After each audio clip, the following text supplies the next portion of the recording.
মসুর ডালে লাউ পাতা এত সুন্দর একটা রেসিপি হয়, যেটা হচ্ছে গিয়ে অনেক আগেকার মা ঠাম্মাদের সময়ের খুব একটা জনপ্রিয় রেসিপি, যেটা মাঝে মধ্যেই বানিয়ে খেতে ইচ্ছে করে। যখন দেখা যায় যে মাছ মাংস খেতে ভালো লাগছে না, তখন এই রেসিপিটা ট্রাই করাই যায়। তো এখানে যা যা লাগছে বলে দিই। এখানে হচ্ছে গিয়ে ধুয়ে রাখা বেশ কিছু লাউ পাতা নিয়েছি, নিলাম হচ্ছে গিয়ে 2 কোয়ার মতো রসুন, আর নিলাম বেশ কিছু পেঁয়াজ কুচি, আর এখানে একটা পেস্ট নিয়েছি। এখানে আছে হচ্ছে গিয়ে শুকনা মরিচ, জিরা আর ধনিয়ার একটা পেস্ট করে নিলাম, যতটুকু লাগবে পরিমাণ মতো। আর নিলাম পরিমাণ মতো লবণ, সাথে আছে হলুদের গুঁড়া, মরিচের গুঁড়া, আর ধুয়ে রাখা মসুর ডাল। মসুর ডাল এখানে নিলাম হচ্ছে গিয়ে 1/2 কাপের মতো। তো যে হচ্ছে যতটা বড়া বানাবে তার উপরে ডিপেন্ড করবে উপকরণগুলো বাড়া কমা। তো এখানে হচ্ছে গিয়ে আমি ধুয়ে রাখা মসুর ডাল আর হচ্ছে গিয়ে পেঁয়াজ কুচি আর রসুনটাকে আমি খুব সুন্দর মতো ব্লেন্ড করে নিব। তো ব্লেন্ড করার জন্য এখানে ব্লেন্ডারে দিয়ে দিলাম, আর এটাকে খুব মিহি করে পেস্ট করতে হবে, যাতে দানা দানা ভাব না থাকে। সেজন্য হচ্ছে গিয়ে খুবই মিহি করে আমি একটা সুন্দর পেস্ট বানিয়ে নিলাম। তো এবার পেস্টটাকে হচ্ছে গিয়ে আমি ঢেলে নিব, ঢেলে নিয়ে বাদ বাকি যে মশলাগুলো ছিল ওগুলার সাথে আমি খুব সুন্দর মতো মিশিয়ে নিব। আর যেহেতু এখানে হচ্ছে গিয়ে জিরা বাটা আছে, প্লাস হচ্ছে গিয়ে ধনিয়া বাটা, আর ঝাল যেহেতু আমরা একটু বেশি খাই, সেজন্য আমি ঝালটা বাড়িয়ে দিলাম। ঝাল, তারপরে হচ্ছে গিয়ে জিরা, তারপরে ধনিয়া, সব কিছুই হচ্ছে যে যে খাবে তার উপরে ডিপেন্ড করবে। যে কেউ যদি ঝাল বেশি খেতে চায় তাহলে বেশি দিবে, আর কম খেতে চাইলে কম দিবে। তো এখানে হচ্ছে গিয়ে আমি ধুয়ে রাখা একটা লাউ পাতা নিলাম। লাউ পাতার উপরে মসুর ডালের যে পেস্ট ছিল ওই মিশ্রণটা আমি ভালো মতো একটু ঘষে ঘষে লাগিয়ে নিব। পুরোটা পাতাতে আমি কাভার করে দিব পেস্টটা। আর এখানে যতটা বেশি করে পেস্ট দেওয়া যাবে রেসিপিটা কিন্তু ততই বেটার হবে, ততই টেস্টি হবে। তো এখানে হচ্ছে গিয়ে আমি একটা ভাঁজ করে নিলাম, দেখতেই পাচ্ছেন। ভাঁজ করে নিয়ে আবারও এই ভাজেও হচ্ছে গিয়ে আমি মসুর ডালের পেস্টটাকে খুব ভালো মতো লাগিয়ে নিচ্ছি। দেন হচ্ছে গিয়ে আমি আবারও একটা ভাঁজ দিয়ে দিব, দিয়ে তারপরে উপরে নিচে ভালো মতো পেস্টটাকে লাগিয়ে নিব। আশা করি বুঝতেই পারছেন। তো এই রেসিপিগুলো হচ্ছে গিয়ে অনেক আগেকার হারিয়ে যাওয়া রেসিপি। এখন হচ্ছে আধুনিক সমস্ত খাবারের ভিড়ে এগুলো প্রায় হারিয়েই যাচ্ছে। কিন্তু যখন একঘেয়ে খাবার খেতে খেতে ভালো লাগে না, মাছ মাংস মুখে লেগে যায়, তখন আসলে এরকম বড়া পাকোড়া টাইপের কিছু খেলে খারাপ হয় না। গরম গরম ভাতের সাথে দুর্দান্ত জমে যায়। তো এখানে আরেকটু যাতে ইজি হয় সেজন্য আমি আবারও দেখিয়ে দিচ্ছি আরেকটা পাতাতে নিয়ে। এটা হচ্ছে গিয়ে মিষ্টি কুমড়ার পাতা দিয়েও করা যাবে, তো ভালোই লাগে।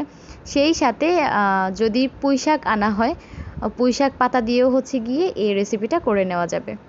সেক্ষেত্রে স্বাদের ডিফারেন্সটা একটু অন্যরকম হবে। তো আমার কাছে হচ্ছে গিয়ে লাউ পাতা দিয়েই বেশ ভালো লাগে। তো এখানে হচ্ছে গিয়ে আমি আরও একটা বানিয়ে নিব। আর এভাবেই হচ্ছে গিয়ে একে একে যতটুকু পেস্ট আছে, যতটা করা যায়, আমি সবগুলো বড়াই হচ্ছে বানিয়ে নিচ্ছি। তো এই যে আমার বড়াগুলো বানানো একদমই রেডি। এবার হচ্ছে গিয়ে তেলে দিব আর হচ্ছে গিয়ে ভাজবো। তো যখন পেস্টটা লাগালাম তখন দেখতেও খুব চমৎকার লাগছিল, আর খুব সুন্দর একটা স্মেল আসছিল। আমি চুলাতে একটা ফ্রাই প্যান বসিয়ে দিলাম, বসিয়ে দিয়ে তেল দিয়ে দিলাম গরম করতে। তেলটা যখন মোটামুটি গরম হয়ে যাবে তখন চুলাটাকে মিডিয়াম টু লোতে করে আমি এখানে এক একটা বড়া দিয়ে দিব। খুব কেয়ারফুলি দিব যাতে তেল ছিটে না আসে। তো এই পর্যায়ে হচ্ছে গিয়ে চুলার আঁচটা যাতে একটু কমানো থাকে, নতুবা দেখা যাবে কি যে উপর থেকে হয়ে গেছে, পুড়ে পুড়ে যাচ্ছে কিন্তু ভেতরে হয় নাই।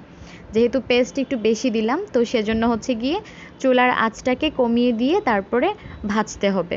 চুলার আঁচটা কমিয়ে দিয়ে ভাজলে বড়াটাও মুচমুচে আর ক্রিস্পি হবে। যাতে করে পারফেক্টলি কুক হয় সেজন্য হচ্ছে গিয়ে আমি ঢাকনা দিয়ে ঢেকে দিলাম, তাহলে একদম সুন্দর মতো হয়ে যাবে।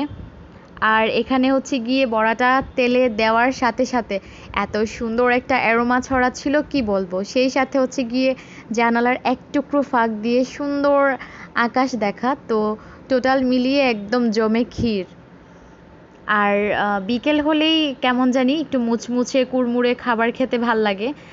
এটা যদি বিকেলে হচ্ছে গিয়ে এমনিতেও খাওয়া যায় চায়ের সাথে, সেটাও খারাপ হবে না।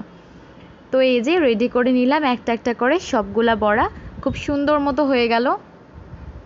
আর এখন একদম খাওয়ার জন্য পারফেক্ট। দেখছেন কালারটা কি সুন্দর হয়েছে, আর উপর থেকে মুচমুচে হয়েছে, ভেতরটা সফট প্লাস হচ্ছে গিয়ে ইয়াম্মি।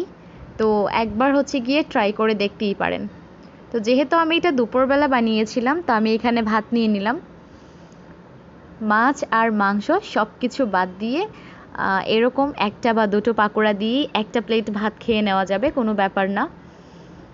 তো এখানে হচ্ছে গিয়ে আমি খেয়ে নিচ্ছি। আর স্বাদের কথা কি বলবো, যে বা যারা হচ্ছে গিয়ে নিজেরা বানিয়ে খাবেন তখনই বুঝতে পারবেন যে এটা কতটা ইয়াম্মি লাগে খেতে। আর মসুর ডাল দিয়ে দেখা যায় যে এমনিতেও পাকোড়া টাইপ কোনো কিছু খাবার খেতে আমাদের কিন্তু বেশ ভালোই লাগে, খারাপ লাগে না, পেঁয়াজু হোক বা অন্য যে কোনো কিছু। তো যেহেতু এটাতে মসুর ডালের মিশ্রণ আছে, তো খেতে কিন্তু খারাপ লাগেনি, ভালোই লেগেছিল। তো আজকে এই পর্যন্তই। যে যেখান থেকে ভিডিওটি দেখছেন সবাইকে অসংখ্য ধন্যবাদ। ভালো লাগলে লাইক, কমেন্ট এবং সাবস্ক্রাইব করতে একদমই ভুলবেন না। আর হ্যাঁ, অবশ্যই রেসিপিটি বাসায় ট্রাই করে দেখবেন, আমার বিশ্বাস যে আপনাদের ভালো লাগবে।